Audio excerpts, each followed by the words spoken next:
Admiral Sarah Chen stood on the bridge of the Defiance, staring at the tactical display with tired eyes. 3 years of war had aged her far beyond her 42 years.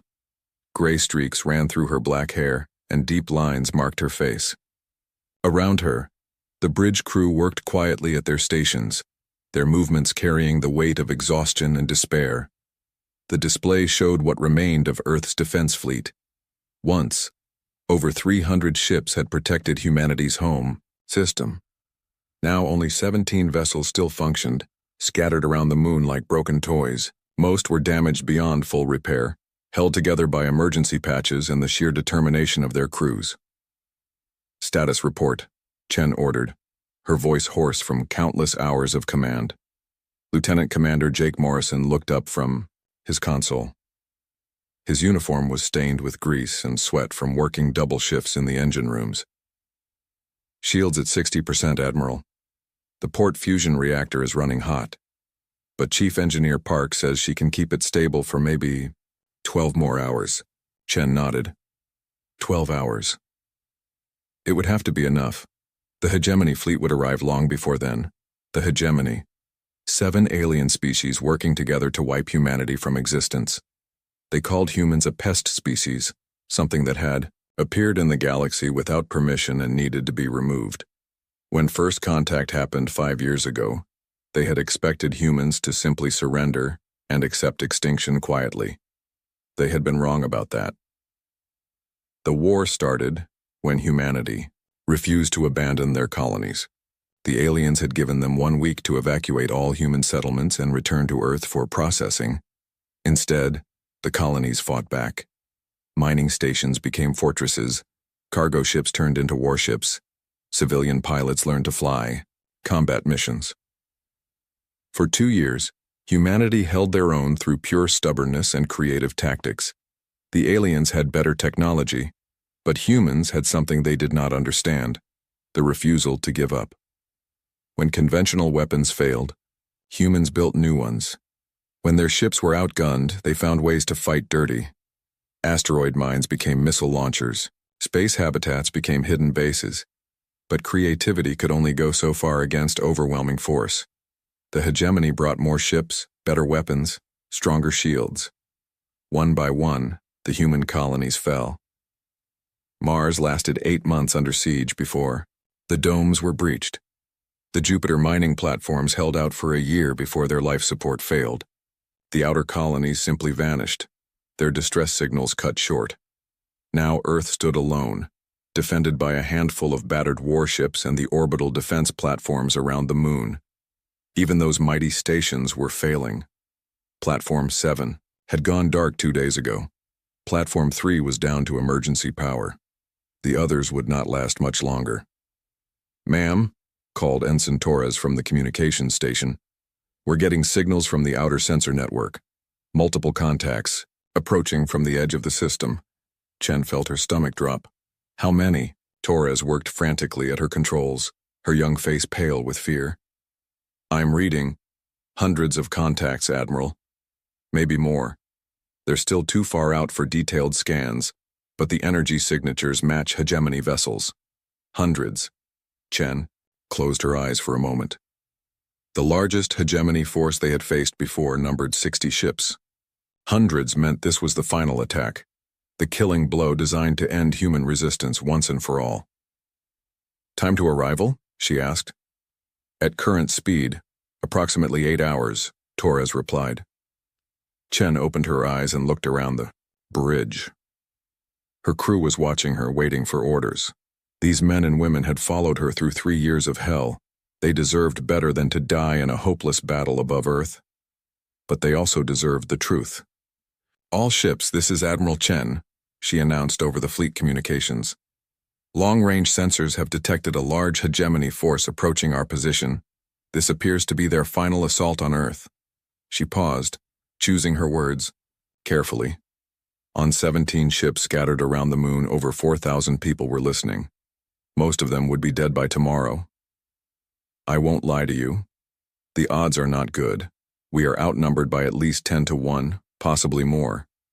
Our ships are damaged, our ammunition is low, and we have nowhere to retreat. But we are still here, and Earth is still free, and that means something. Her voice grew stronger. 3 years ago, the hegemony expected us to surrender without a fight. They learned better.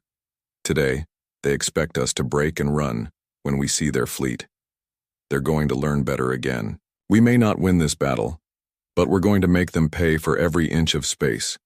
We're going to show them what it means to fight humans. Responses came back from the other ships. Captain Williams of the Endeavour promised his crew would fight, to the last.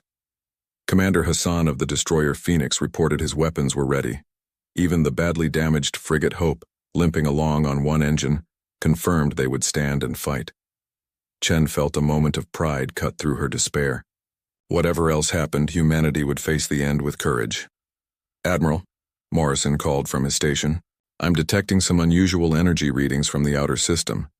They're not matching any known hegemony signatures." Chen moved to look over his shoulder at the sensor display. Strange patterns flickered across the screen, unlike anything she had seen before.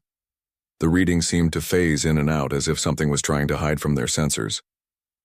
"Could it be a new type of hegemony ship?" she asked. Morrison shook his head. "I don't think so. The energy patterns are completely different, and it's moving too fast. Our sensors can barely track it." "Keep monitoring it," Chen ordered. "We can't afford any surprises." As the hours passed, the crew of the Defiance made their final preparations. Weapons were loaded and tested. Emergency repairs were completed where possible. Personal messages were recorded for families on Earth, though most of the crew doubted anyone would survive to deliver them. Chen walked through the ship, speaking with her people. In the engine room, Chief Engineer Park was coaxing every ounce of power from the failing reactors. In the weapons bay, the gunnery crews were loading their last missiles and charging their energy banks. In the medical bay, Dr. Martinez was preparing for casualties while trying to hide his own fear. These were good people, Chen thought. They deserved to see tomorrow. They deserved to have children and grow old and die peacefully in their beds.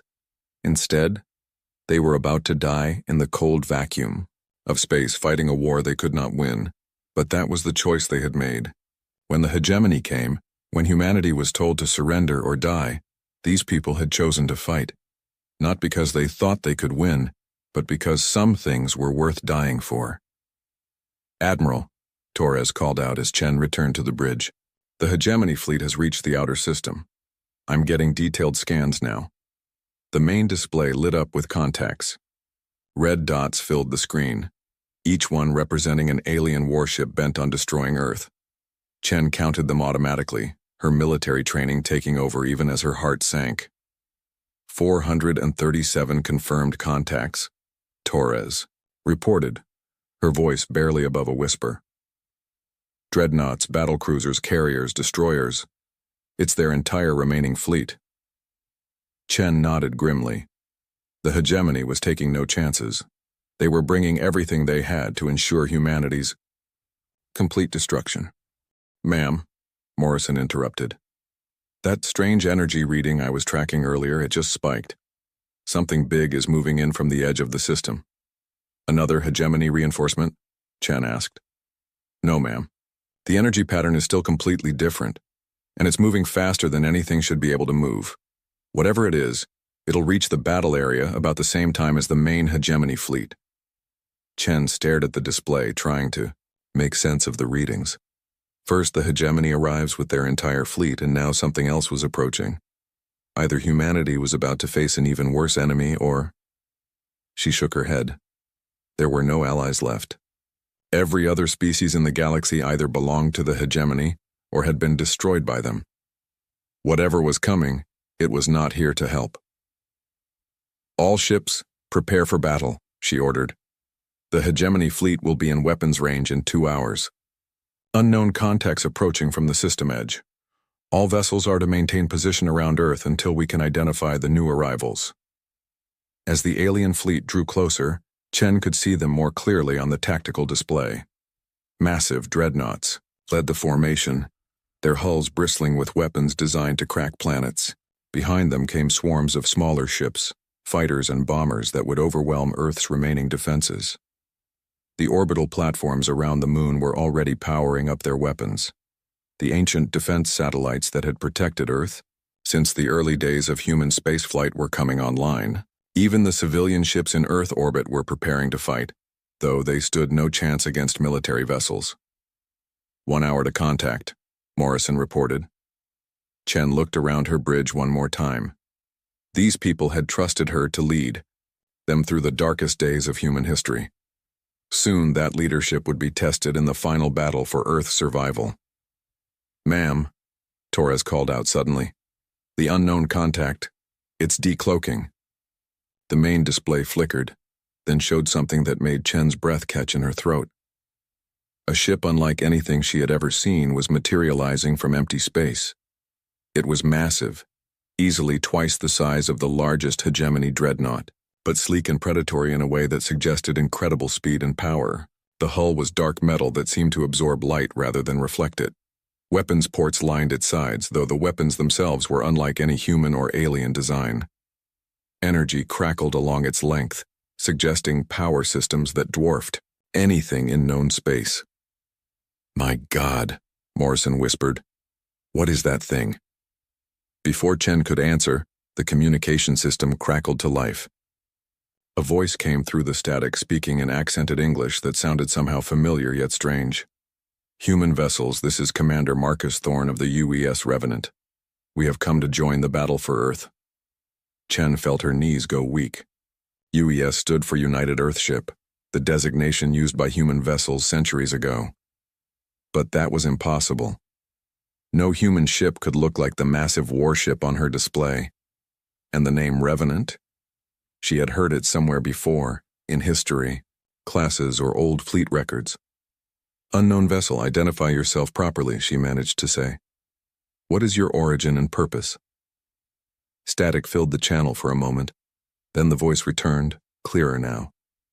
"Admiral Chen, we are humans.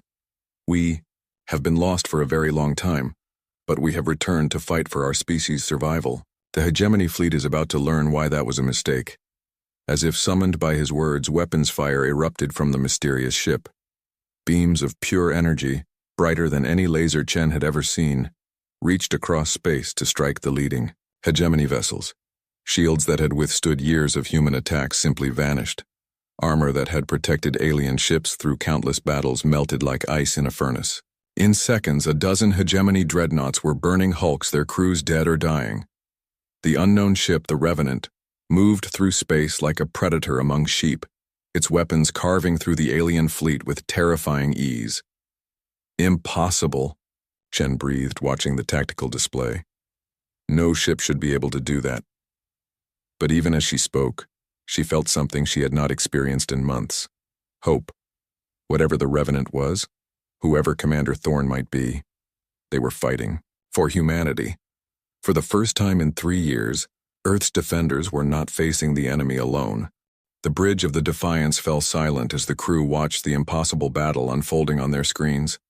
The mysterious ship Revenant moved through the hegemony fleet like death itself, its weapons cutting through alien shields and armor as if they were made of paper.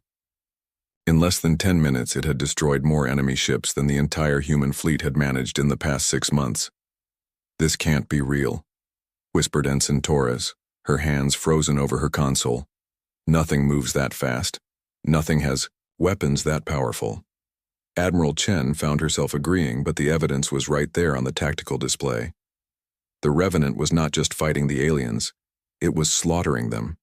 Energy beams that should have taken minutes to recharge fired continuously. The ship twisted and turned through space in ways that should have turned its crew into paste from the acceleration forces. "Morrison, are you reading any life signs from that ship?" Chen asked. Her tactical officer worked frantically at his controls, running every scan their sensors could manage. "It's hard to tell, Admiral. There's too much interference from their power systems, but I'm detecting what might be human life signs aboard. Maybe 200 people? 200 people operating a ship that size?" Chen had over 4,000 crew aboard the Defiance, and it was half the size of the mysterious vessel. Either the Revenant was mostly automated, or its crew was using technology far beyond anything humanity had developed. The hegemony fleet was beginning to respond to the surprise attack. The alien ships that had been advancing in neat formation toward Earth were now wheeling around to face this new threat. Their own weapons opened fire, streams of plasma and particle beams reaching across space toward the Revenant. Chen expected to see the mysterious ship's shields flare and weaken under the concentrated fire. Instead, something even stranger happened. The enemy weapons seemed to pass right through the Revenant as if it was not there. The ship flickered, becoming translucent for a moment, then solidified again as its own weapons continued their deadly work. "Did you see that?" Morrison asked, his voice filled with disbelief. "Their weapons went right through it. How is that possible?" Before Chen could answer, the communication system crackled again. Commander Thorne's voice came through calm and professional, despite the chaos of battle around his ship. "Human fleet, this is Revenant. We advise you to maintain your current positions while we deal with the primary threat. Our weapon systems may cause interference with your ship's electronics if you get too close." Chen keyed her microphone. "Commander." "Thorne, what kind of technology are you using? Our sensors can't make sense of your ship's capabilities." There was a pause before Thorne responded. When he spoke again, his voice carried a note of sadness.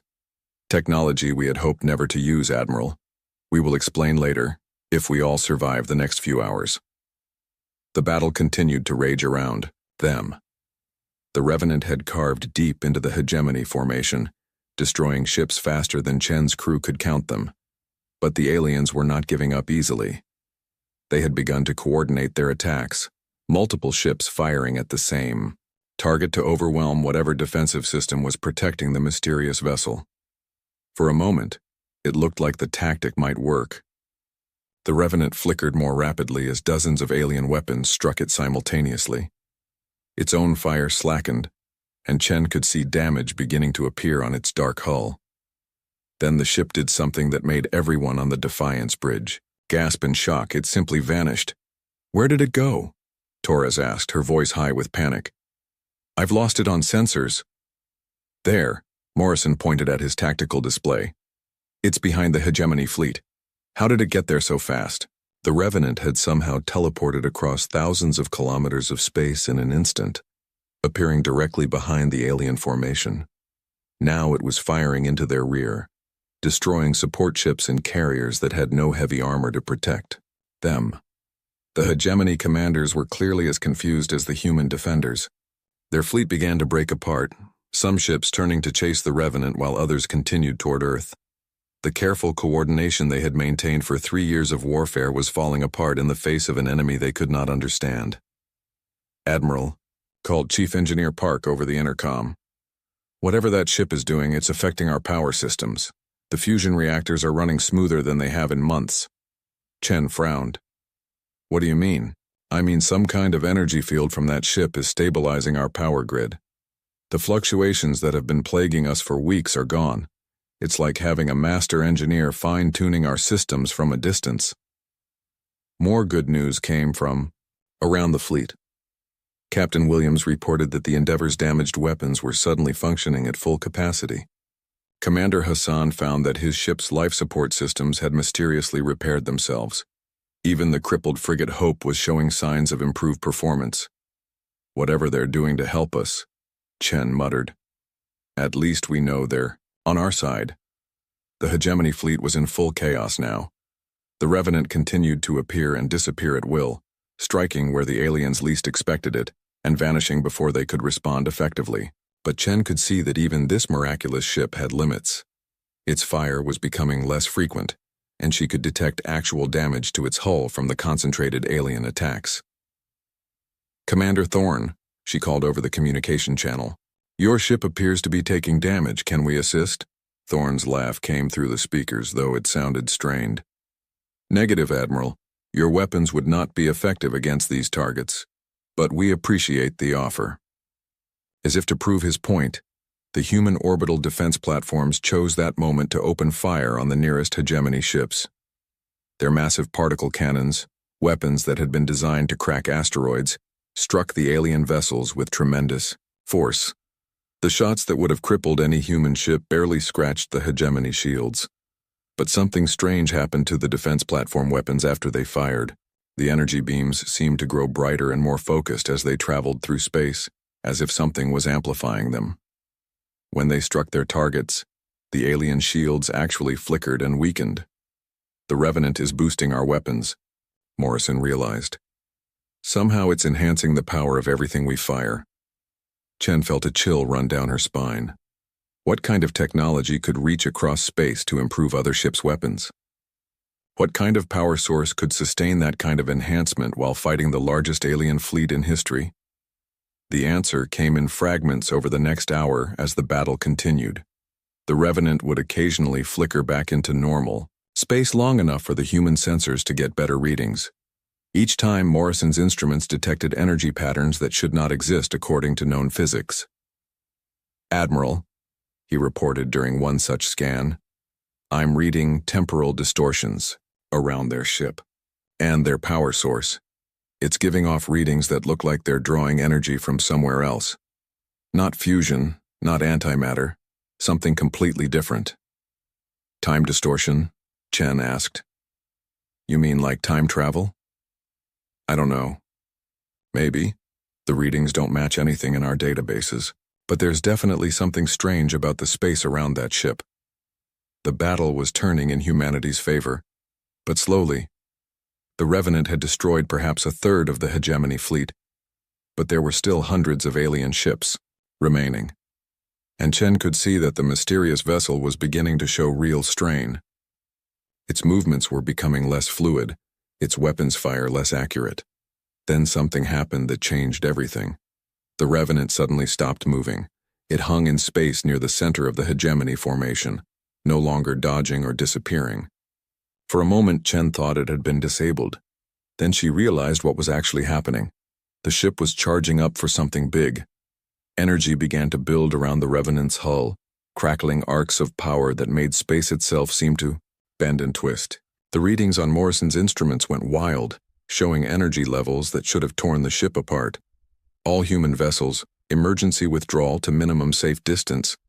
Thorne's voice crackled over the communication system. His calm professional tone was gone, replaced by urgent warning. "Repeat, all ships withdraw immediately. We are implementing Ghost Protocol." Chen did not know what Ghost Protocol meant, but the desperation in Thorne's voice was enough. "All ships, emergency retreat. Get as far from the battle zone as possible." The human fleet began to pull back toward Earth, their engines straining, to put distance between themselves and whatever the Revenant was about to do. The hegemony ships, sensing weakness, pressed their attack. Hundreds of alien weapons opened fire on the stationary target. The energy beams and plasma bolts struck the Revenant and simply disappeared, absorbed into the growing storm of power surrounding the ship. The mysterious vessel was using the alien attacks to charge whatever weapon it was preparing. 30 seconds to minimum safe distance, Morrison reported, his voice tight with fear. "Whatever they're doing, it's building fast." Chen watched the tactical display as the energy buildup around the Revenant reached impossible levels. Space itself seemed to be warping around the ship, creating distortions that made her eyes water to look at. 10 seconds, Morrison called. "Out, Ghost Protocol activated," came Thorne's voice, now distorted by the energy fields around his ship. "See you on the other side, Admiral." The Revenant exploded. Not destroyed, exploded outward like a flower of pure energy, expanding in all directions at nearly the speed of light. The wave of power washed over the hegemony fleet, and wherever it touched, alien ships simply ceased to exist. Not destroyed, not damaged. They were there one moment and gone the next, as if they had been erased from reality. The energy wave continued to expand, washing over the human fleet despite their retreat.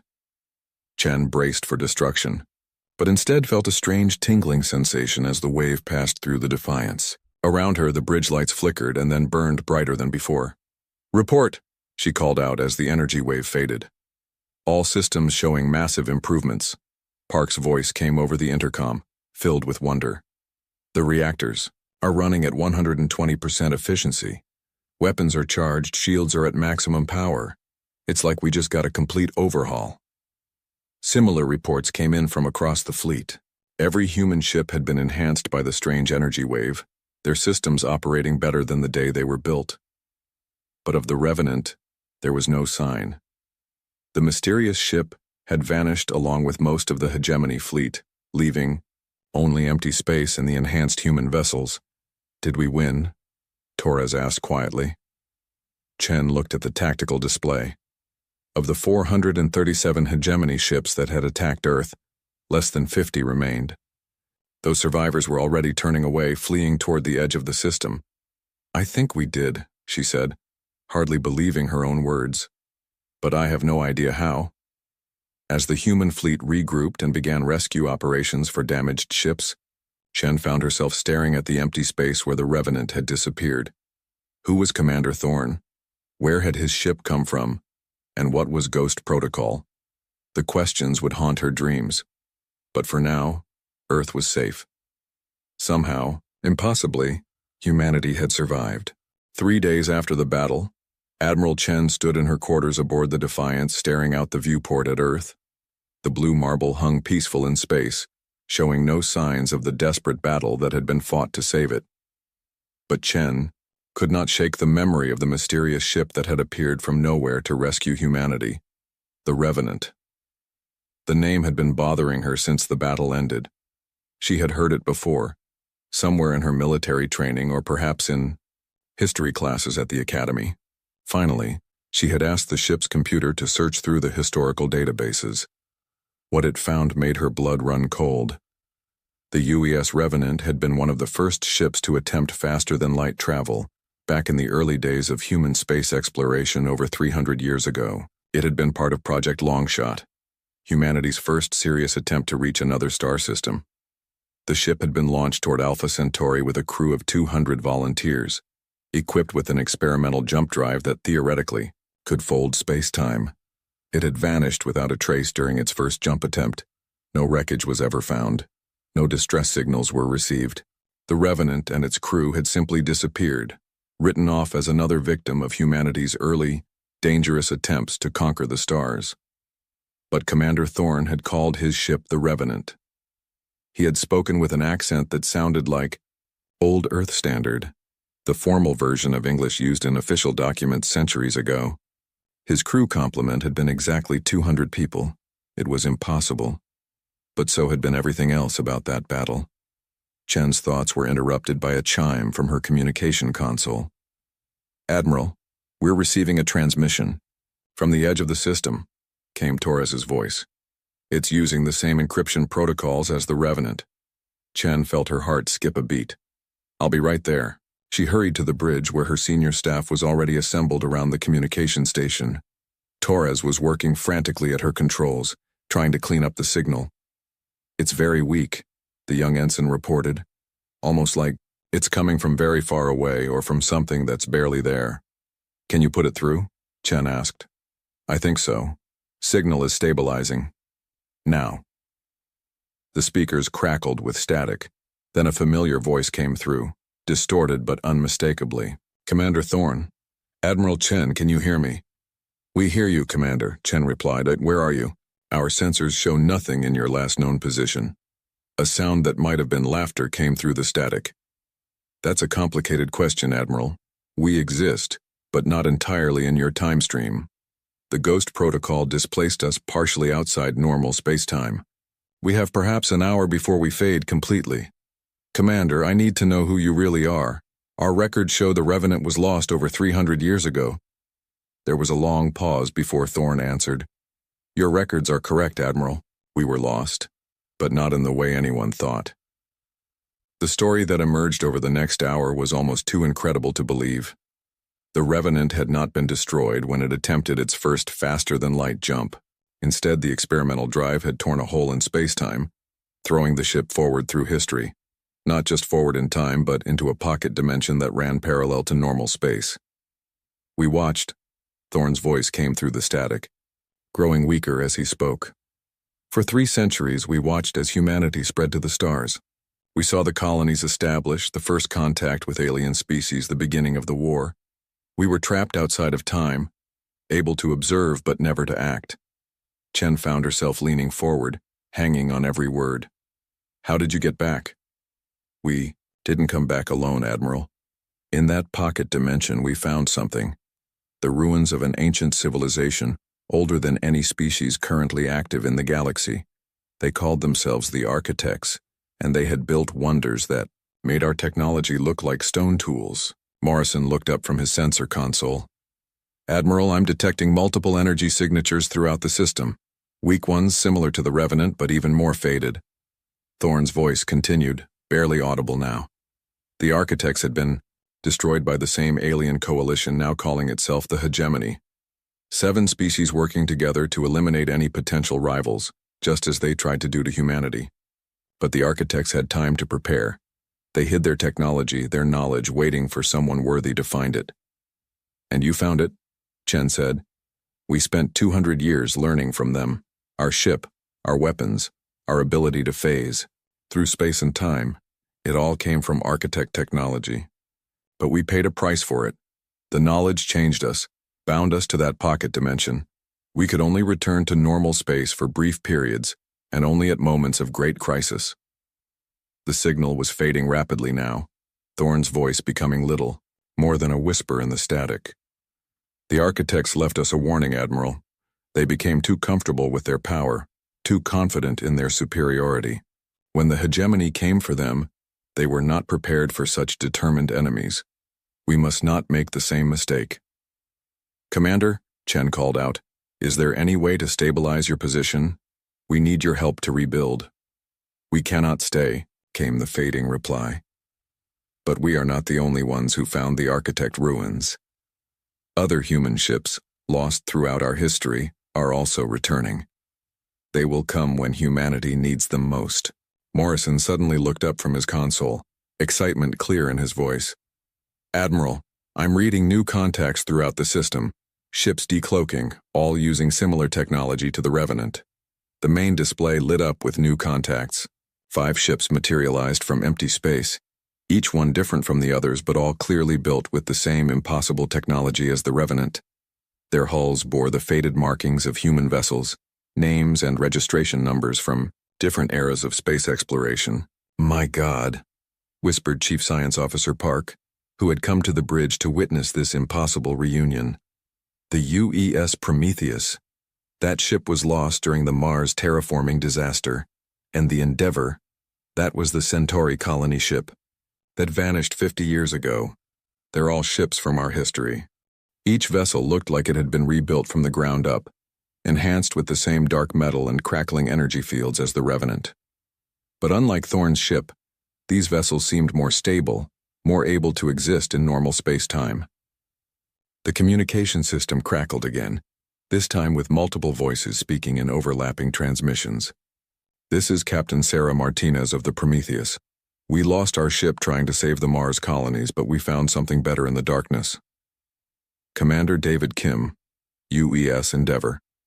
Our colony mission became something greater when we discovered the Architect ruins.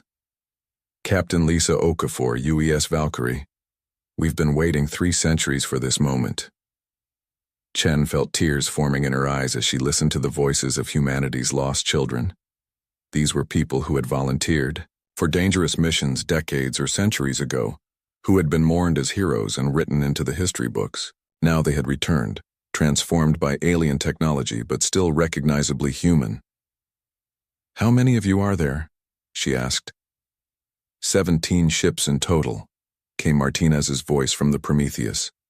Every human vessel that was lost to experimental technology, spatial anomalies, or unknown phenomena. We all found ourselves in the same pocket dimension, all learned from the same Architect ruins. The implications were staggering. 17 ships, each one enhanced with technology far beyond anything the Hegemony possessed. Each one crewed by humans who had spent decades or centuries learning alien sciences while waiting for the chance to return home. Admiral, came Thorne's voice one last time, now so faint that Chen had to strain to hear it. The Ghost Protocol is pulling us back into the time stream, but the others can stay longer. They will help you rebuild. They will help humanity become what the Architects once were.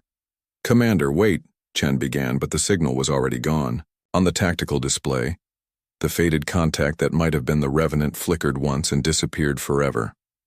But the other ships remained, hanging in space around Earth like guardian angels.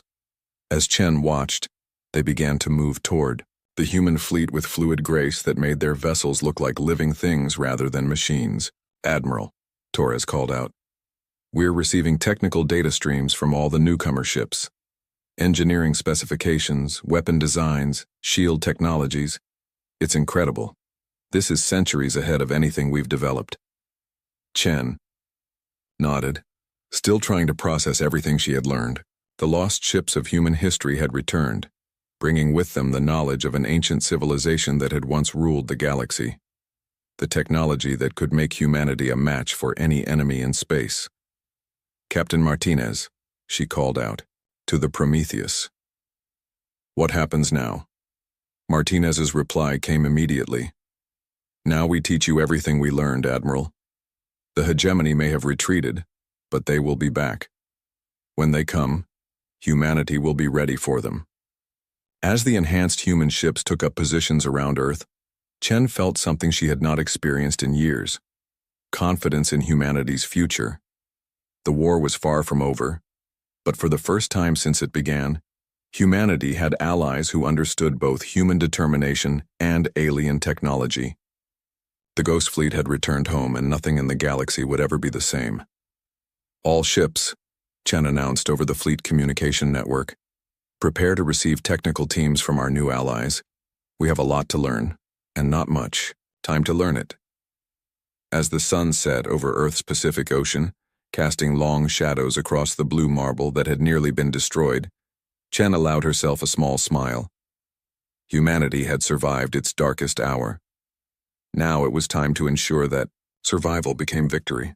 6 months after the Battle of Earth, Admiral Chen stood on the observation deck of the newly commissioned UES Retribution, watching as construction crews put the finishing touches on humanity's first architect-enhanced dreadnought.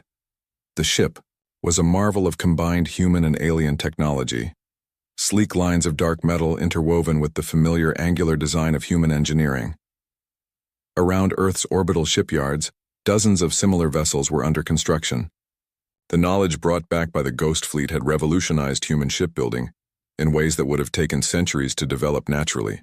Ships that could phase through space, weapons that ignored conventional shielding, power systems that drew energy from the quantum foam itself. But the transformation went deeper than just technology. The crews of the lost ships had brought back more than technical specifications. They had returned with 3 centuries of combined experience fighting impossible odds, surviving in hostile environments, and adapting to situations that would have broken lesser people. "Admiral," called Captain Martinez from the Prometheus, her voice coming through the communication system. "We're detecting hegemony scout ships at the edge of the system. It looks like they're finally ready to test our new capabilities." Chen smiled grimly. The past 6 months had been deceptively quiet. The surviving hegemony forces had retreated to regroup and plan their next assault, while humanity worked frantically to integrate the architect technology into their fleet. Both sides had known this peace was temporary. "How many contacts?" Chen asked. 12 ships, Martinez replied. "Destroyer and frigate class, probably a reconnaissance force sent to evaluate our current strength." Chen activated the fleet communication system. "All ships, this is Admiral Chen. Hegemony scouts have been detected at the system edge. Ghost Fleet vessels will engage while Earth Fleet maintains defensive positions around the planet." The response was immediate. Across the solar system, the 17 enhanced ships that had returned from humanity's past began to move with their characteristic fluid grace. Unlike normal human vessels that had to follow predictable flight paths, the ghost ships could phase through space itself, appearing wherever they were needed most. Chen watched on the tactical display as the Prometheus and 3 other ghost ships simply vanished from their positions near Mars and reappeared at the edge of the system, bracketing the hegemony scouts before the aliens could react.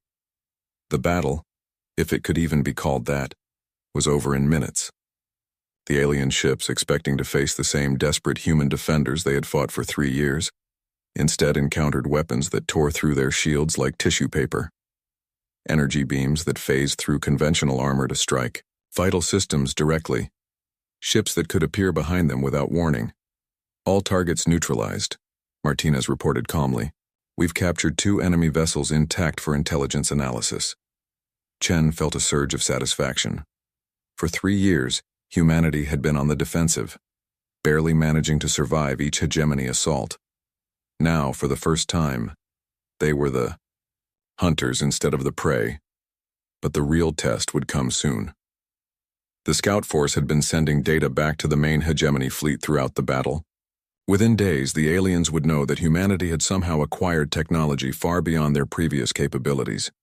The response came sooner than expected. "Admiral," Torres called from her position at the sensor station. "Long-range sensors are detecting a massive fleet movement in the Rigel sector. Hegemony forces are massing for what looks like a major offensive." Chen moved to study the sensor displays. The readings showed hundreds of contacts, far more than had attacked Earth 6 months ago. The hegemony was taking no chances this time. "Ma'am," Morrison added, "we're also detecting energy signatures that don't match known hegemony technology. It looks like they've been developing new weapons specifically designed to counter our enhanced capabilities." Captain Kim's voice came over the communication system from the Endeavor. "Admiral, we've been analyzing the captured scout ships. The hegemony has been busy. They've developed phase disruption fields, temporal stabilizers, weapons designed specifically to target architect technology." Chen felt her confidence waver slightly. The aliens had not been idle during the 6-month lull. While humanity had been integrating new technology, the hegemony had been studying the recordings from the Battle of Earth and developing countermeasures. "How effective are their new weapons likely to be?" she asked. "Unknown," Kim replied honestly.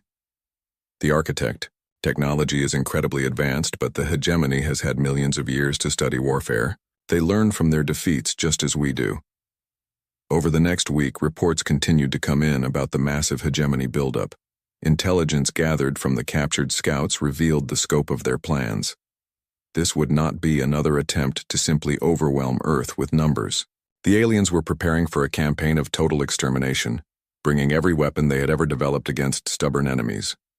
Chen called a meeting of all ship captains, both from the original Earth fleet and from the returned Ghost ships. They gathered in the conference room of the Defiance, 23 of humanity's finest military leaders, planning for what might be the final battle of the war. "The situation is simple," Chen began, gesturing to the holographic display showing enemy fleet movements. "The hegemony is bringing everything they have. Over 800 ships, including vessels we've never seen before. They'll arrive in approximately 10 days. Captain Okafor from the Valkyrie leaned forward. "What about the other human colonies? Are there any survivors who could assist us?"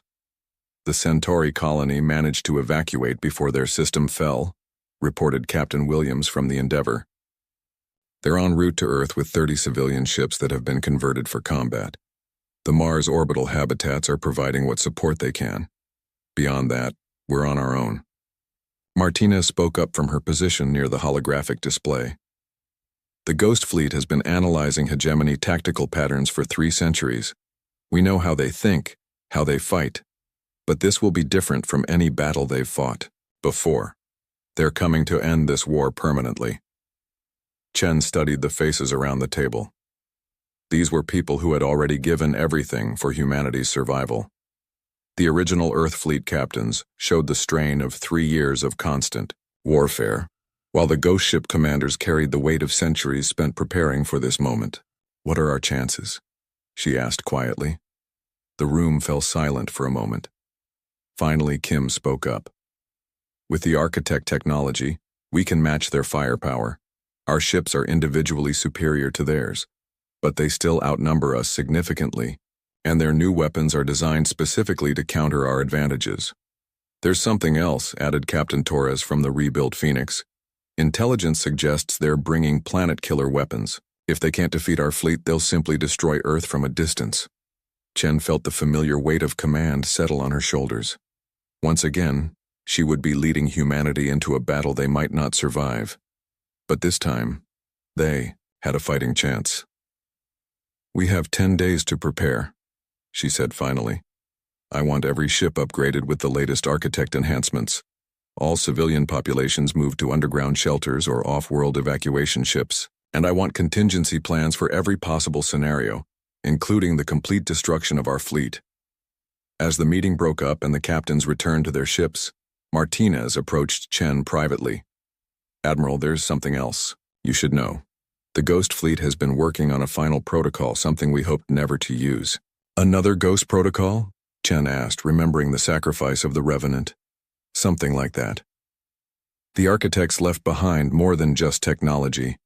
They left behind warnings about the dangers of their power. If we use everything they taught us, we might win this battle, but we'll also risk becoming something other than human." Chen studied the captain's face, seeing decades of hard-won wisdom in her eyes. "What do you mean?"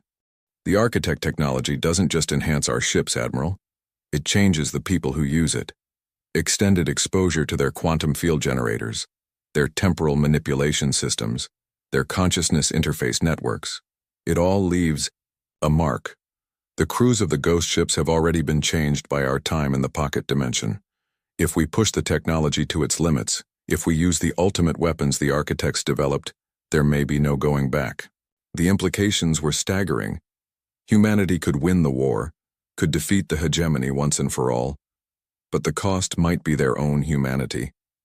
They could become as alien as their enemies, transformed by powers they did not fully understand. "How long do we have before that happens?" Chen asked. "For most people, years, maybe decades. But in the heat of battle, using the most advanced systems at maximum power, the changes could be permanent and immediate." Chen looked out the conference room viewport at Earth, the blue marble that had given birth to humanity and remained there, last stronghold against alien extinction. How far was she willing to go to save it? How much of their humanity could they sacrifice and still call themselves human? "Prepare the protocols," she said finally. "All of them. If the hegemony wants to end this war, we'll give them an ending they'll never forget." As the Ghost Fleet began their final preparations, spreading throughout the solar system to set up defensive positions and weapon emplacements, Chen couldn't shake the feeling that the next battle would determine more than just humanity's survival. It would determine what humanity would become. The war that had begun with humanity fighting to remain themselves might end with them choosing to become something else entirely. The question was whether that transformation would be their salvation or their damnation. 10 days remained until they found out. The final battle began at dawn over Earth's Pacific Ocean. Admiral Chen stood on the bridge of the Retribution, watching as the largest alien fleet in galactic history materialized from hyperspace at the edge of the solar system. 812 hegemony vessels, representing 7 species united in their determination to erase humanity from existence.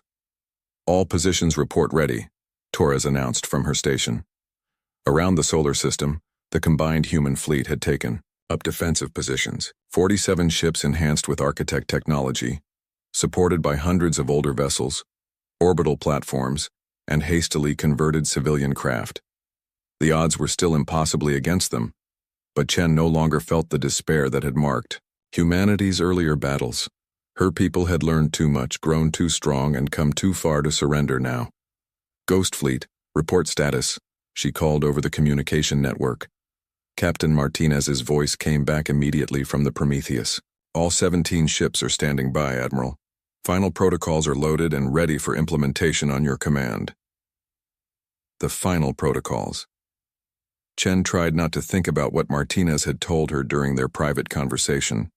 The weapons that could win the war but might cost them their humanity. She hoped it would not come to that. "Hegemony fleet is moving," Morrison reported from Tactical. "They're advancing in 3 waves. First wave consists of their heaviest dreadnoughts, designed to break through our defensive lines. Second wave is their main battle fleet. Third wave..." He paused, his face pale. "Third wave consists of ships we've never seen before, Admiral. Energy signatures suggest they're carrying planet-killer weapons." Chen nodded grimly. The aliens were taking no chances. If they could not defeat the human fleet in direct combat, they would simply destroy Earth and everyone on it. "All ships, engage at maximum range," she ordered.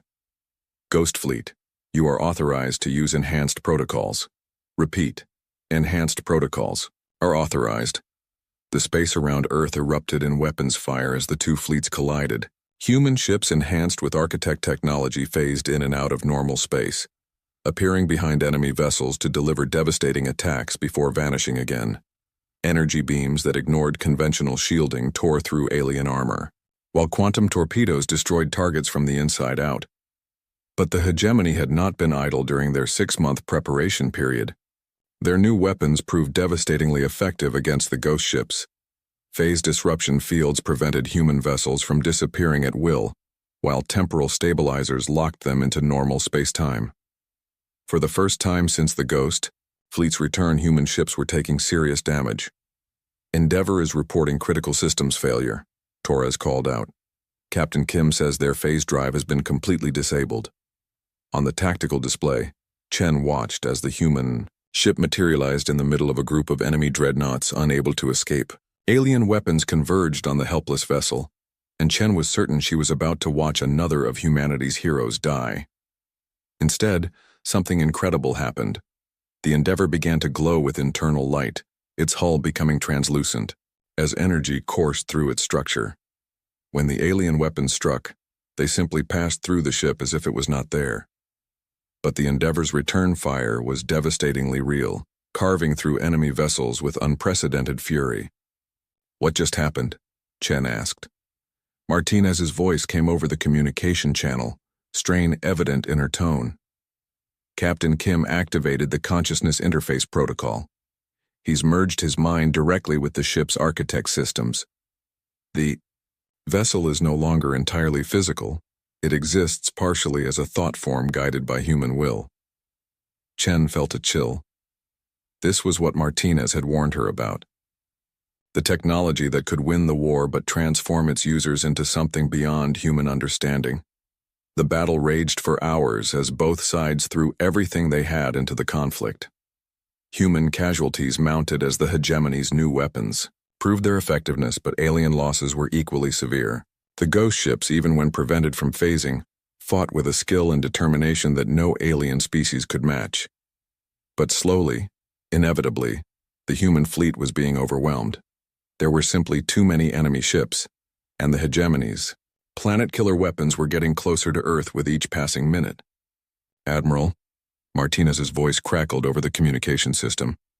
"The third wave is breaking through our outer defenses. We estimate 15 minutes until they reach firing range of Earth." Chen looked around her bridge at the crew who had followed her through 3 years of impossible battles. These people deserved better than to die watching their homeworld burn. They deserved to see humanity survive and thrive among the stars. "Ghost Fleet," she said quietly. "Implement final protocols. All vessels. Authorization code Omega-77. The response was immediate. Throughout the solar system, the 17 ghost ships began to change. Their hulls became translucent, then transparent, as their crews merged with the architect systems that powered their vessels. Energy crackled between the ships as they linked together into a single, vast network of consciousness and technology. Chen watched in awe as the Ghost Fleet became something beyond her understanding. The ships were still there, but they were also something else.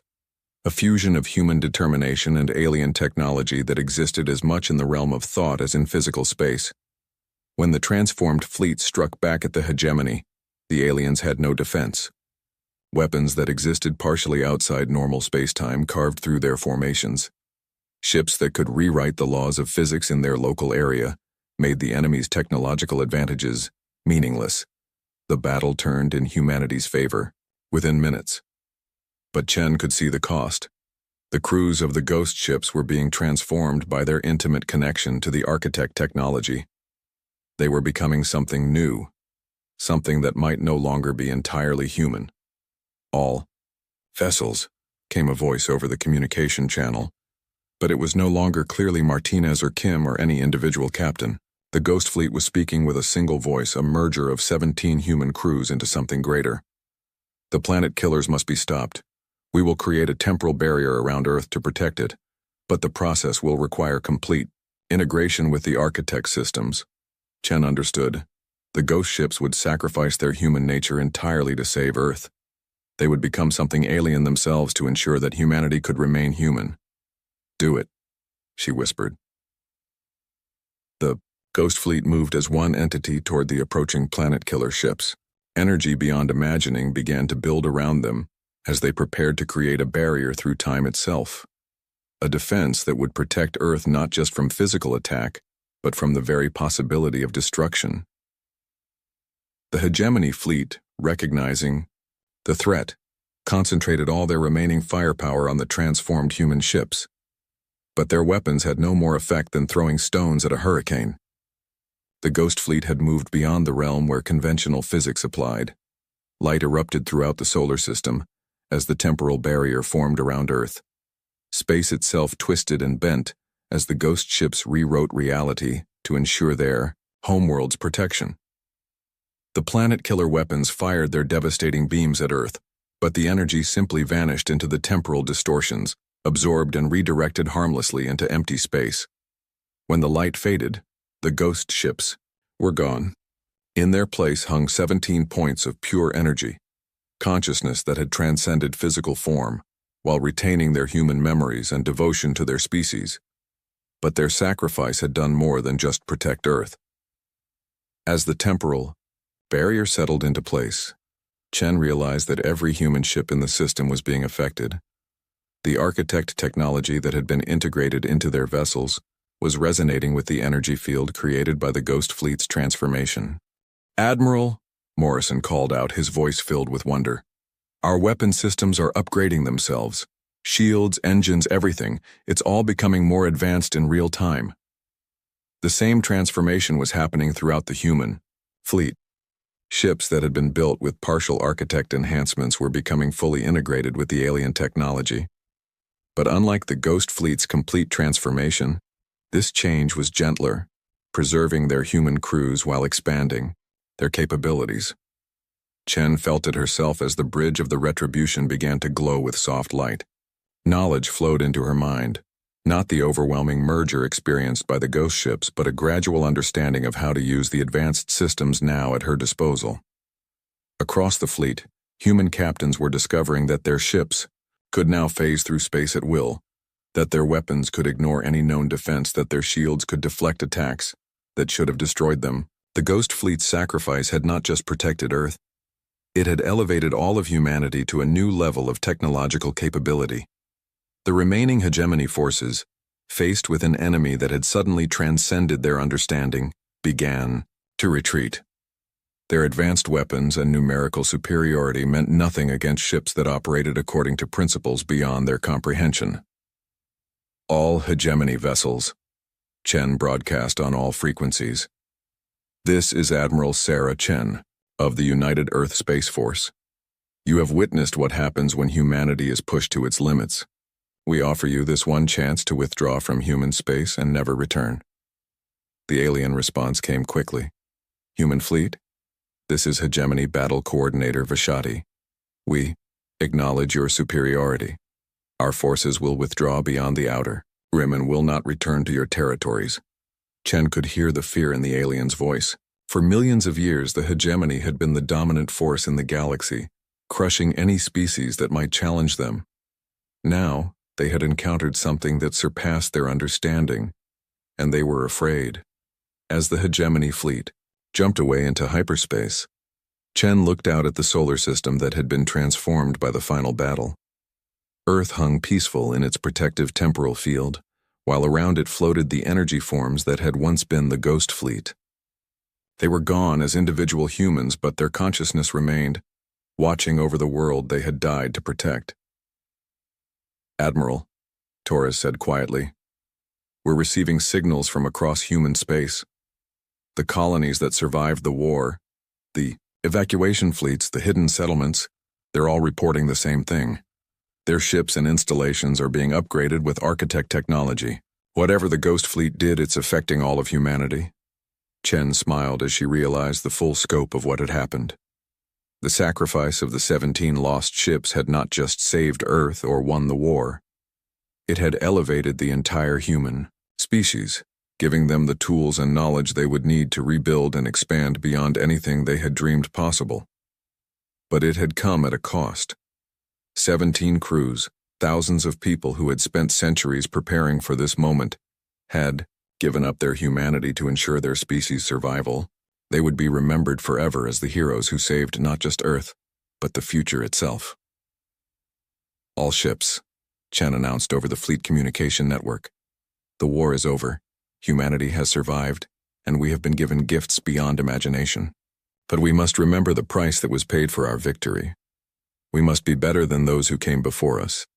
We must use our new power not to dominate, but to protect. Not to destroy, but to build. As the human fleet began the work of rebuilding and exploring their new capabilities, Chen stood on her bridge and looked out at the stars. Somewhere out there, the hegemony was telling other species about the day they encountered a force they could not defeat. Other alien civilizations would learn that humanity was no longer the desperate refugees they had once been. The galaxy had changed forever. And at the heart of that change, protected by the sacrifice of heroes and enhanced by alien knowledge, Earth continued to spin peacefully in space, the homeworld of a species that had refused to surrender and had been transformed by that refusal into something magnificent. The war for humanity's survival was over.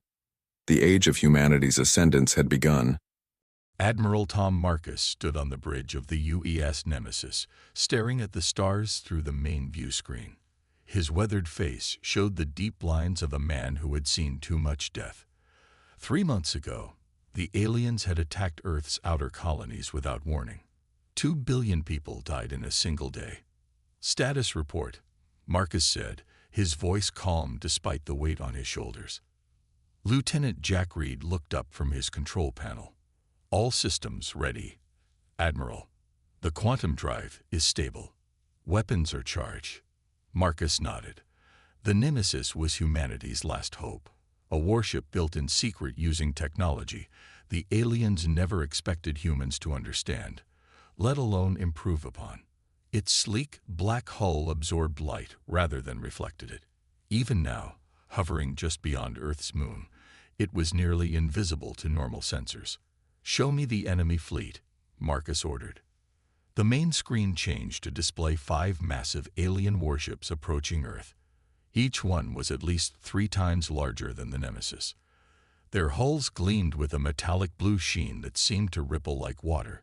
These were the pride of the Stellar Coalition, an alliance of 7 advanced alien species who had decided that humanity was too dangerous to allow into the galactic community. Reed's fingers moved across his control panel. Coalition dreadnoughts moving into attack formation. Their weapons are hot. Their shields are at maximum. Those shields had proven impenetrable to Earth's conventional weapons. During the first attack, hundreds of missiles and energy beams had bounced harmlessly off them. The aliens had laughed as they destroyed Earth's defenses one by one. "Open communication channel," Marcus said. The screen flickered, and an alien face appeared. Admiral Dorn of the Coalition forces had 4 eyes arranged in a diamond pattern on his gray, leathery face. His mouth was a thin line that barely moved when he spoke. "Human," Dorn said, his voice translated by the ship's computer. "Your species has been judged and found wanting. You are violent, unpredictable, and dangerous. Surrender now, and we will spare your homeworld. Resist, and we will turn Earth into a memory." Marcus met the alien's 4-eyed gaze without flinching. "We tried peace. We tried diplomacy.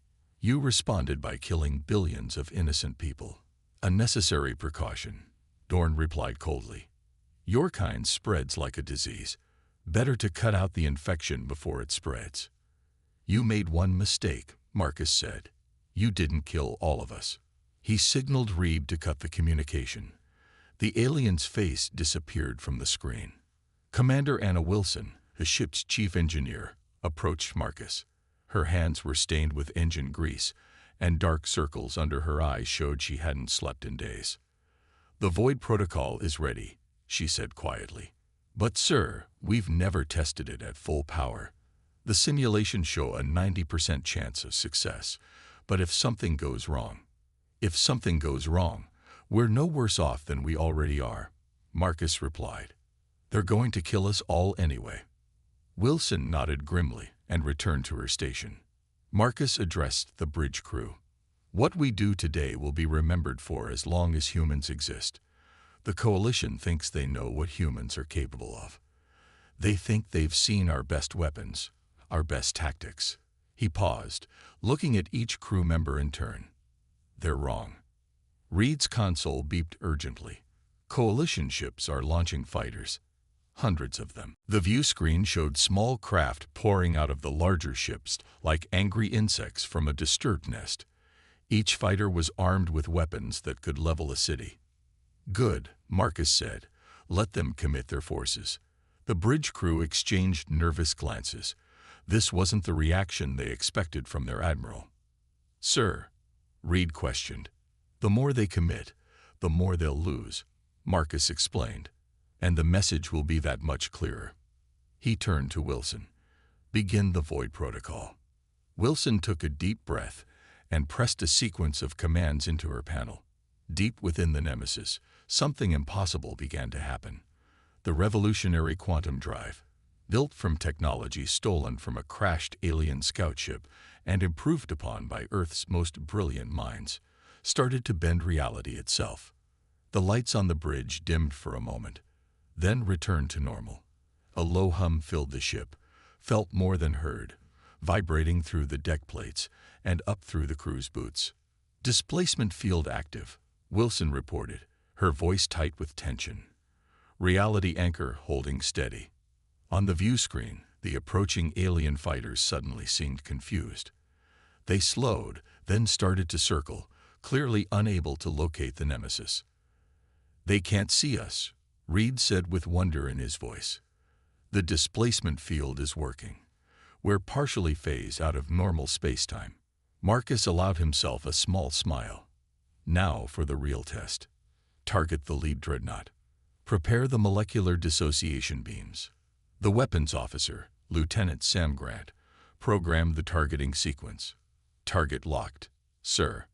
Marcus took a moment to consider what he was about to do.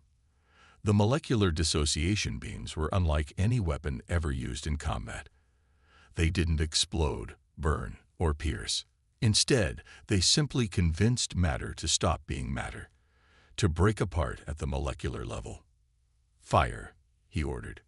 Brilliant white beams shot out from the Nemesis, crossing the void of space in an instant. They struck the lead Coalition dreadnought and passed straight through its shields, as if they weren't there. On the view screen, the crew watched as the massive alien ship began to come apart, not in explosions or fire, but in a silent, almost beautiful disintegration. The hull simply fell apart into its component molecules, and then those molecules separated further into atoms, creating an expanding cloud of particles where once had been the most powerful warship in the Coalition fleet. Admiral Dorn's ship was gone in less than 30 seconds. Stunned silence filled the bridge of the Nemesis. Even though they had helped build this weapon, even though they knew the theory behind it, seeing it work was something else entirely. "Target the next dreadnought," Marcus ordered, his voice steady.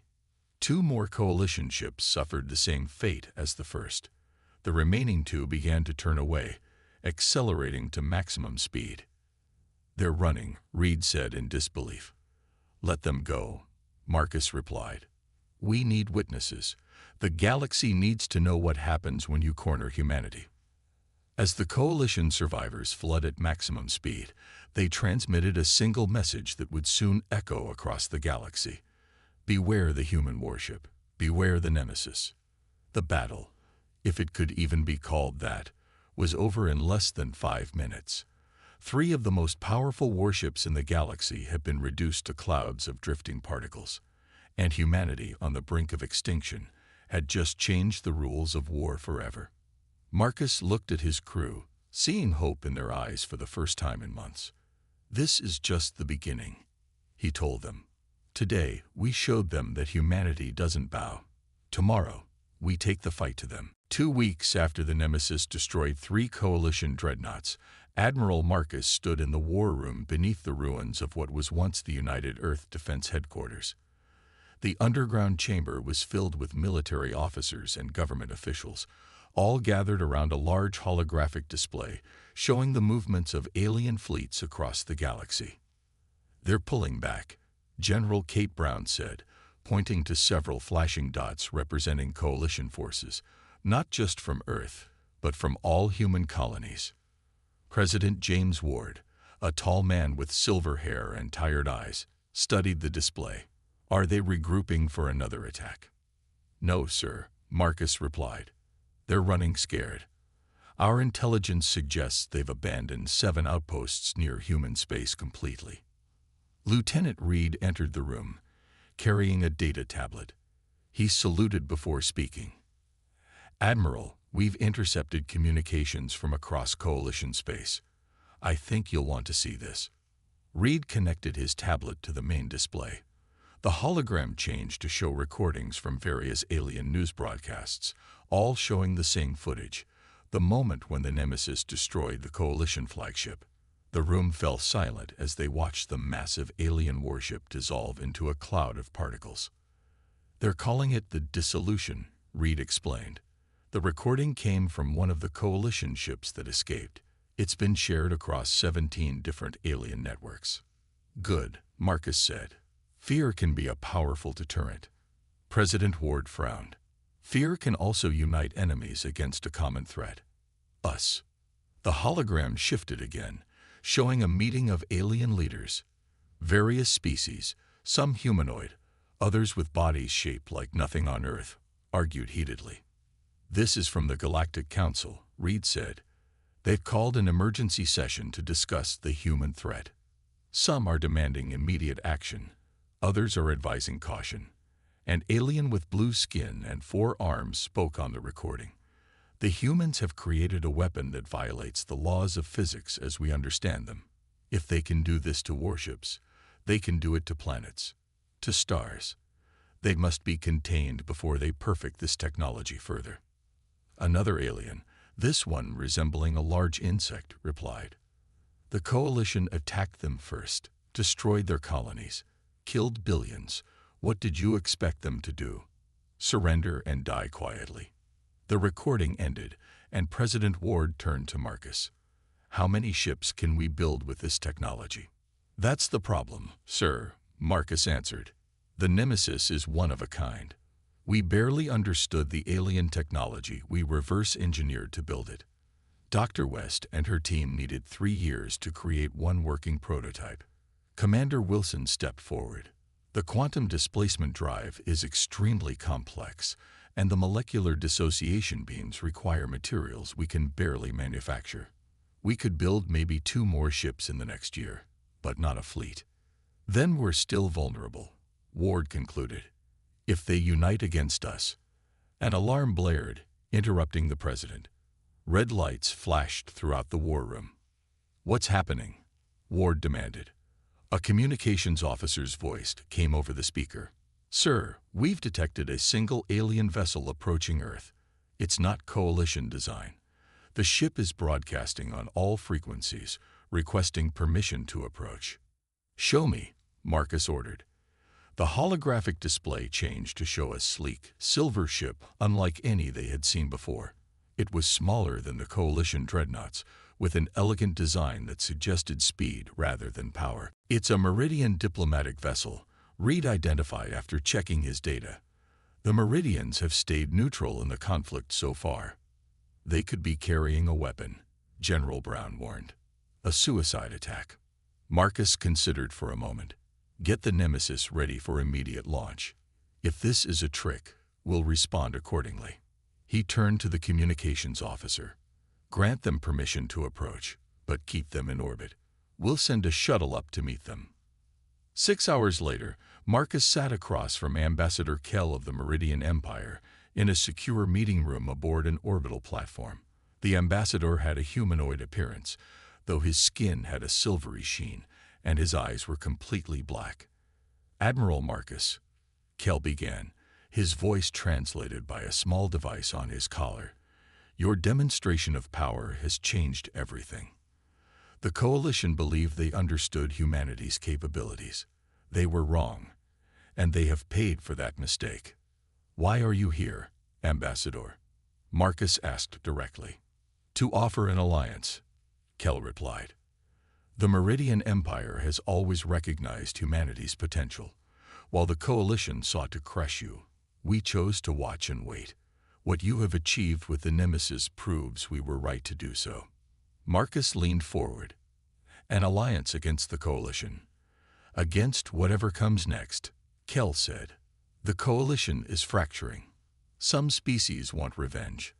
Others want to study your technology. Still others wish to make peace, but all fear what you might do next. We just want to be left alone, Marcus said. Kell's expression became grave. That is no longer possible, Admiral. Your ship has changed the balance of power throughout the galaxy. Every species is now asking the same question. What if humans build more ships like the Nemesis? What if they build thousands? We couldn't if we wanted to, Marcus admitted. The technology is too complex, the materials too rare. The Coalition doesn't know that, Kell pointed out. And fear makes for poor judgment.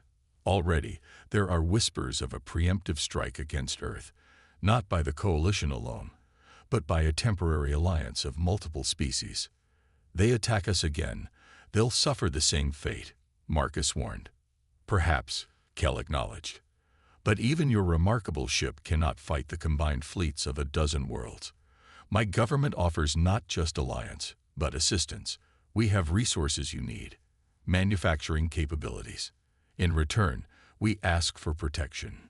Marcus was about to respond when Lieutenant Reed rushed into the room. Admiral, urgent news from our long-range scouts. Multiple fleets are gathering at the edge of our solar system. Not just Coalition. At least 5 different species ships have been identified. Ambassador Kell looked unsurprised. It seems the galaxy has made its decision faster than I anticipated. Marcus stood up. How many ships? At least 200, with more arriving, Reed reported.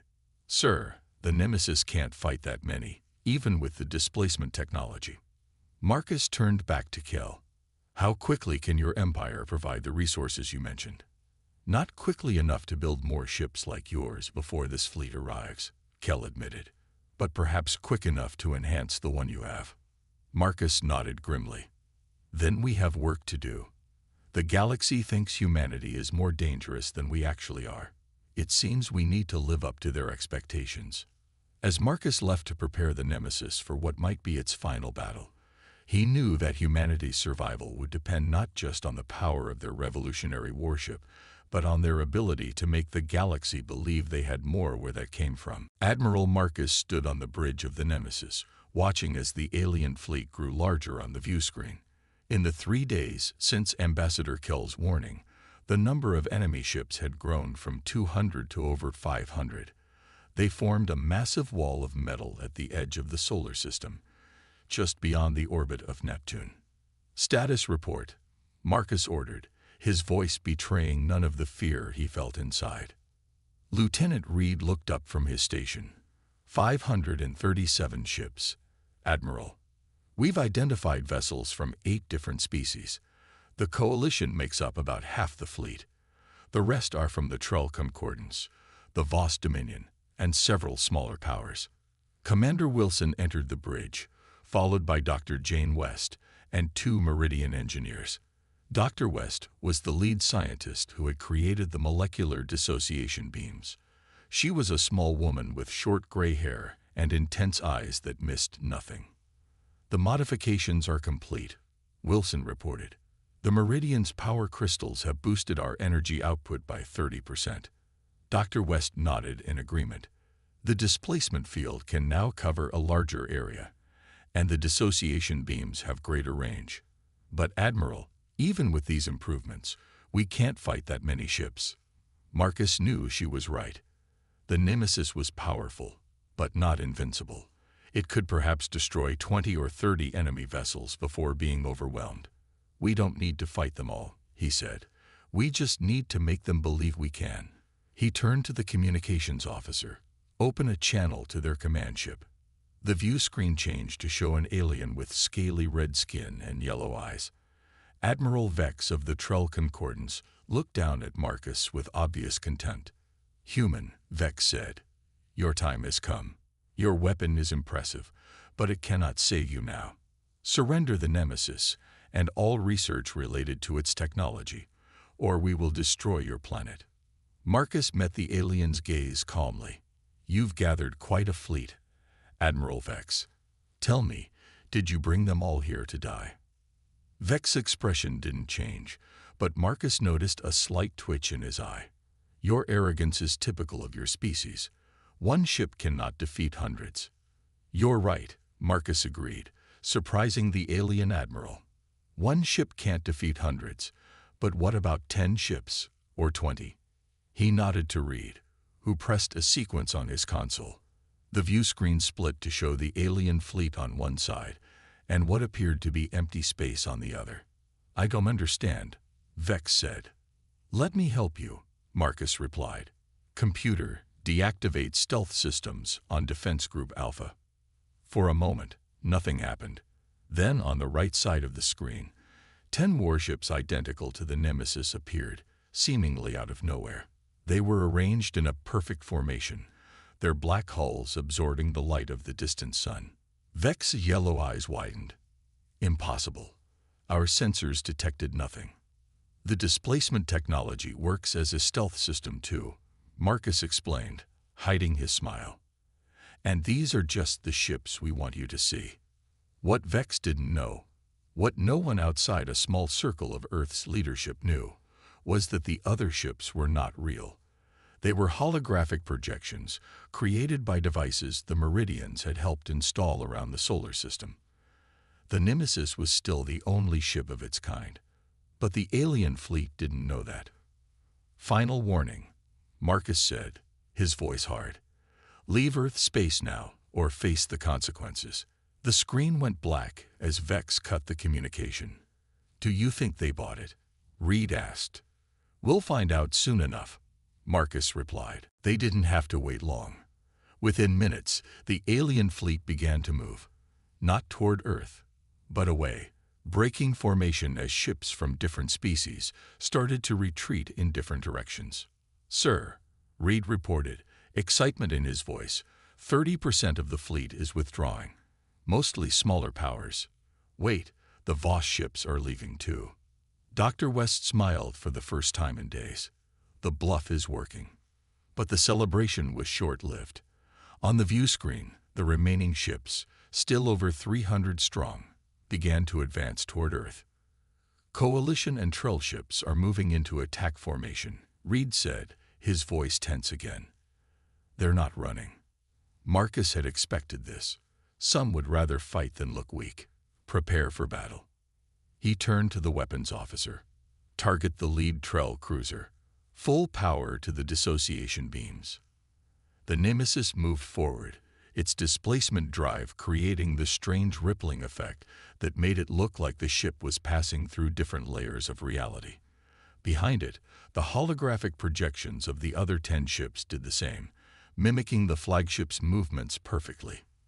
The alien fleet opened fire first. Energy beams and missiles streaked toward the Nemesis and its phantom companions.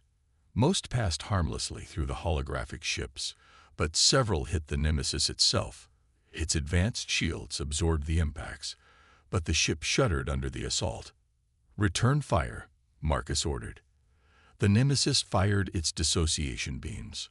2 brilliant white beams lanced out, striking the lead Trell cruiser.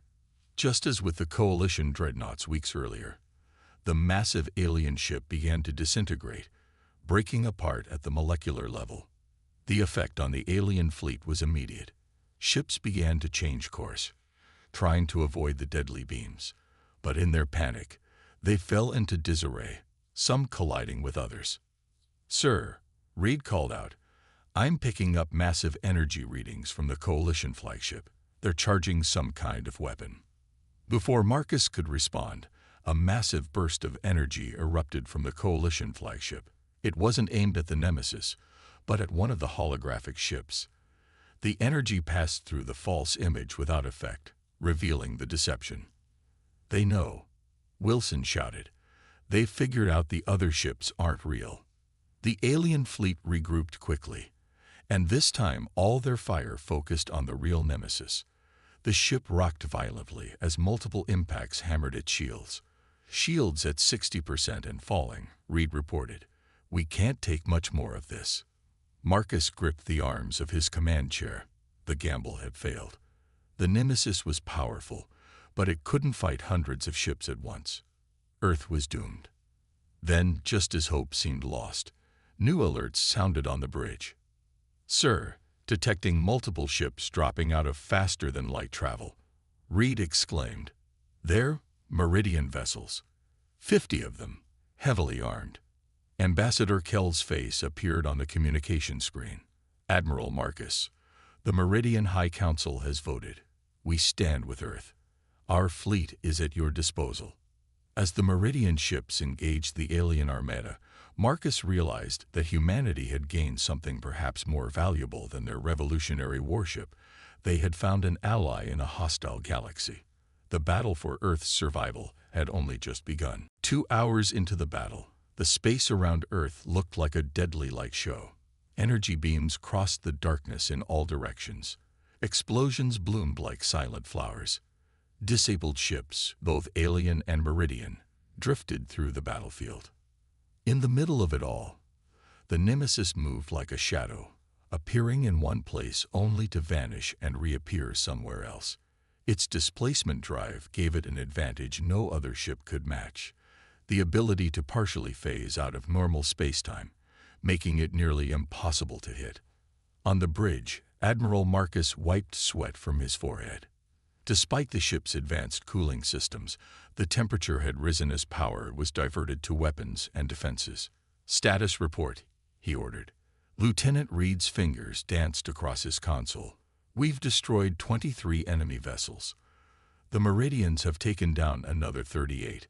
But, sir, we're still outnumbered 3-1. Commander Wilson called from her engineering station. "The displacement drive is overheating. We can't keep jumping around like this for much longer." Marcus nodded grimly. The Nemesis was the most advanced warship ever built by human hands, but it had limitations. And right now, those limitations were becoming dangerous. "What about the Meridians?" he asked. "Taking heavy losses," Reed replied. "They've lost 17 ships already." The view screen showed the battle raging around them.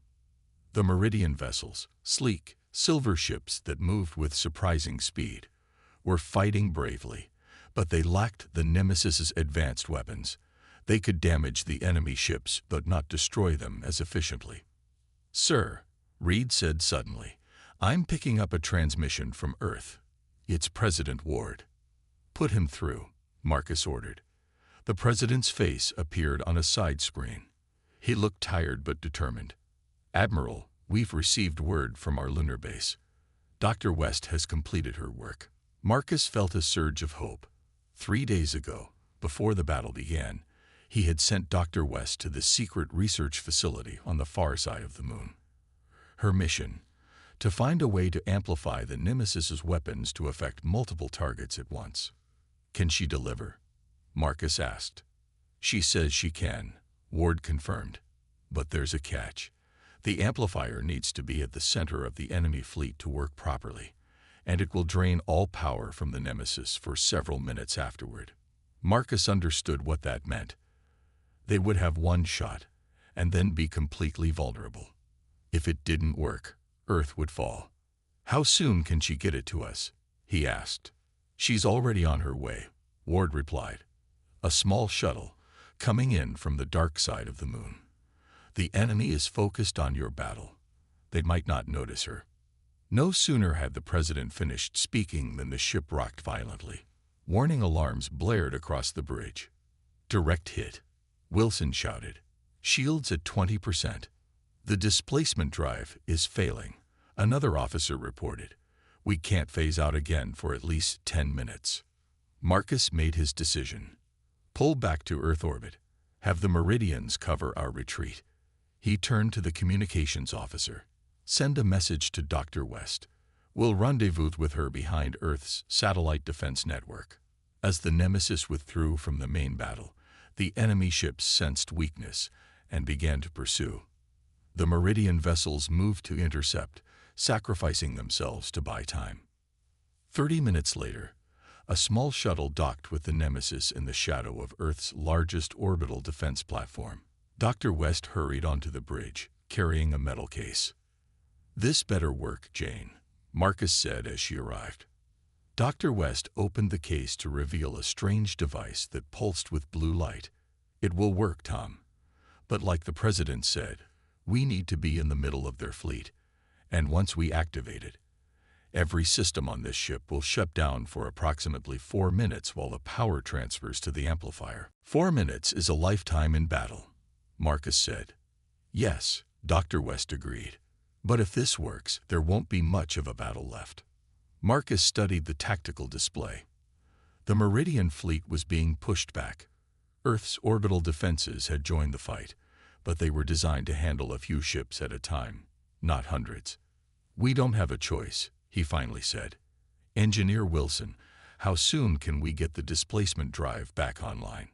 7 minutes minimum, Wilson replied. "We don't have 7 minutes," Marcus said. "We'll have to go in without it." The bridge fell silent as everyone realized what that meant. Without the displacement drive, the Nemesis would be visible and vulnerable, an easy target for the entire enemy fleet.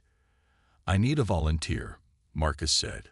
"Someone to pilot a drone ship straight into the heart of the enemy fleet. The amplifier can be remote activated, but someone needs to get it into position." Before anyone could speak, Dr. West stepped forward. "It's my invention. I'll do it." Marcus shook his head. "Earth needs your brain, Jane.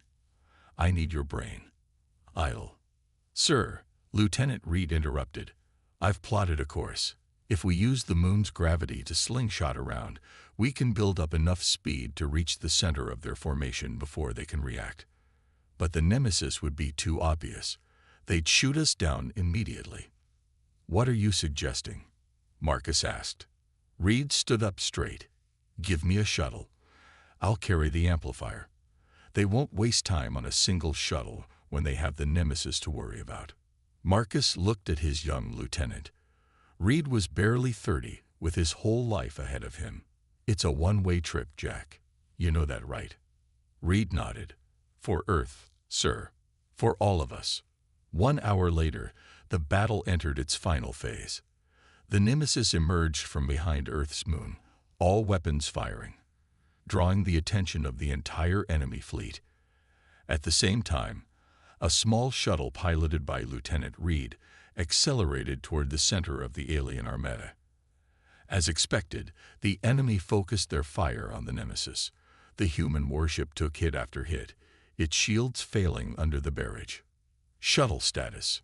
Marcus asked, gripping his chair as the ship shook around him. "Almost in position," the tracking officer reported.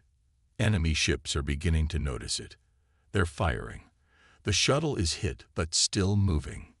On a small screen, Marcus watched as Reed's shuttle, now trailing fire and debris, continued on its course, diving deeper into the enemy formation. "Reed to Nemesis," came the lieutenant's voice over the comm. "I'm in position. Activating amplifier in 3, 2, 1. A brilliant blue-white light erupted at the center of the alien fleet. It expanded outward in a perfect sphere, engulfing ship after ship. Where it touched, alien vessels began to break apart, not violently, but gently, dissolving into their component molecules just as the coalition dreadnoughts had when struck by the Nemesis beams. The amplifier had worked. It had turned the molecular dissociation effect into an expanding wave that affected everything in its path. As the wave continued to spread, the remaining alien ships began to flee in panic, accelerating away from the deadly sphere of dissolution. The Grand Alliance that had come to destroy Earth was breaking apart before their eyes. "He did it," Dr. West whispered. "Reed did it." On the bridge of the Nemesis, Admiral Marcus watched the enemy retreat. The amplifier had affected nearly 200 enemy vessels before its energy was spent. Combined with those destroyed earlier in the battle, more than half the alien fleet was gone. The rest were running.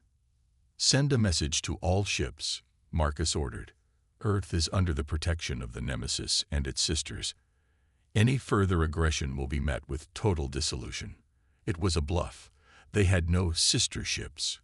But after what the aliens had just witnessed, none would dare call it. As the last enemy ships vanished into faster-than-light travel, Marcus stood silent, thinking of Lieutenant Reed and his sacrifice. One human life had turned the tide of the battle. One human had saved billions. That, Marcus thought, was humanity's true strength.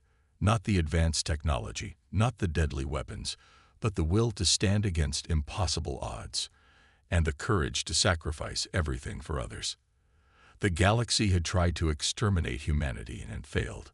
Now they would have to learn to live with humans as equals or face the consequences. 3 months after the battle that became known as the Great Dissolution, Admiral Marcus stood at the window of the newly built Earth Defense Headquarters, looking out at the rebuilt skyline of New Geneva. The city had been constructed in record time, a symbol of humanity's resilience and determination to rebuild. Behind him, representatives from 12 different alien species sat around a large circular table. They had come to Earth not as conquerors, but as diplomats seeking peace. The Nemesis had changed everything. "Admiral," President Ward called, gesturing to an empty seat at the table. "We're ready to begin." Marcus took his place next to Dr. West. In the months since Lieutenant Reed's sacrifice, she had become a hero to humanity, the scientist who had created the weapons that saved Earth. But Marcus knew the toll it had taken on her. She had lost a friend and colleague in Reed. "The Council of Worlds welcomes Earth's representatives," announced Grand Arbiter Tull of the Meridian Empire, who had been chosen to lead the proceedings. "Today, we formalize the peace between humanity and the galactic community." Ambassador Kell, now Earth's strongest ally, nodded in approval. Next to him sat representatives from species that had tried to destroy Earth just months ago. The contrast was not lost on Marcus. "Before we sign the peace accords," an alien from the Trell Concordance spoke up, "we must address the key issue: the weapon technology aboard the Nemesis and its sister ships." Marcus exchanged a glance with President Ward. The bluff about having multiple ships like the Nemesis had held for 3 months. None of the alien species knew that the Nemesis was still the only one of its kind, though Earth scientists were working day and night to build more. "What about it?" Marcus asked calmly. "Such power cannot be controlled by one species alone," the Trell representative continued. "We propose that all displacement and molecular dissociation technology be surrendered to a neutral council for safekeeping." Murmurs of agreement came from several of the alien delegates. President Ward leaned forward. "The technology that saved Earth from extinction. You want us to give it up after you tried to destroy us. It is precisely because of what this technology can do that we make this request," said a coalition representative. "Think of what would happen if every species had such weapons. Galaxy-wide destruction would be inevitable." Marcus had expected this demand. The alien species feared human technology because they couldn't match it, but he had come prepared with a counteroffer. "No," he said simply. The room fell silent. "Admiral Marcus," Grand Arbiter Tull said carefully, "perhaps you didn't understand the gravity." "I understand perfectly," Marcus interrupted. "You fear what you don't understand. You fear what you can't control. But this technology saved humanity when you tried to wipe us out. We will not surrender it." The coalition representative stood up angrily. "Then these peace talks are over. We cannot allow one species to hold such power over all others." "Please, sit down," Dr. West said quietly. All eyes turned to her. Despite her small frame and soft voice, she commanded attention. "You've misunderstood our position." She activated a holographic display in the center of the table. It showed technical schematics for the displacement drive and molecular dissociation beams, but with key components missing. "We won't surrender the technology," she continued, but we will share some of it." The alien representatives stared at the display in shock. Marcus smiled slightly. This had been the plan all along, not to hoard the technology, but to use it as a bridge. "These are partial schematics," Dr. West explained. "Enough for your scientists to understand the basic principles, but not enough to build weapons like those on the Nemesis. We propose a joint research initiative with representatives from all species working together to develop peaceful applications of this technology." "Peaceful applications?" the Trull representative asked skeptically. "The displacement drive could revolutionize space travel," Dr. West explained. "The molecular manipulation technology could help build structures in space, clean up toxic environments, even cure diseases." Marcus stood up. "Humanity doesn't want to rule the galaxy. We just want to survive in it. But we won't do that by making ourselves vulnerable again." He walked to the center of the room. "Here's our proposal. Earth will share partial technology with all peaceful species. We will establish joint research centers where scientists from all worlds can work together. The Nemesis and its sister ships will remain under Earth's control, but they will patrol trade routes and protect all peaceful worlds, not just our own." The room buzzed with conversation as the alien delegates considered the offer. Ambassador Kell was the first to speak. "The Meridian Empire accepts these terms." One by one, other representatives voiced their agreement. Even the Coalition and Trull delegates reluctantly nodded their approval. They had little choice. The alternative was to leave empty-handed and potentially face the Nemesis again. Grand Arbiter Tull stood and raised his 4 hands for silence. "Then it is decided. Earth joins the galactic community not as a subject race, but as an equal partner. The peace accords will be modified to reflect these new terms." As the meeting concluded and the alien representatives filed out, President Ward turned to Marcus and Dr. West. "You planned this all along, didn't you?" Marcus nodded. "Humanity needed leverage. Now we have it." "What about the sister ships?" Dr. West asked quietly. "The ones that don't exist." Yet, Marcus corrected her with a small smile. "They don't exist yet, but they will." Later that evening, Marcus stood alone on the observation deck of the orbital station, where the Nemesis was docked for repairs.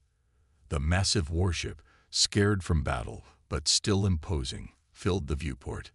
He thought about Lieutenant Reed, whose sacrifice had made this peace possible, about the billions of humans who had died in the colonies before the Nemesis could protect them, about the future that now stretched before humanity, no longer isolated on Earth, but part of a vast galactic community. The door behind him opened, and Dr. West joined him at the viewport. "Do you think it will last?" she asked. "The peace." Marcus considered the question. "Peace built on fear never lasts," he said, "but peace built on mutual respect and shared knowledge, that has a chance." "Is that why you agreed to share the technology?" "Partly," Marcus admitted, "but also because Reed didn't sacrifice himself so we could become the very thing we fought against. He died so humanity could live, not just survive, but truly live as part of something greater." Dr. West nodded, understanding. The Nemesis was built to protect humanity from extinction. Now it will protect our place in the stars. As they stood watching Earth rise over the lunar horizon, a message came through on Marcus's communicator. The first joint research team, human and alien scientists working together, had made a breakthrough. They had found a way to use the displacement technology to travel faster than ever before, opening up distant parts of the galaxy that had been unreachable. It was just the beginning. Humanity had faced extinction and emerged stronger. Their warship had been so deadly that the galaxy's first response was to run. But their ideas, their willingness to share and build together, might just be powerful enough to make the galaxy stay. And that, Marcus thought, was the greatest victory of all.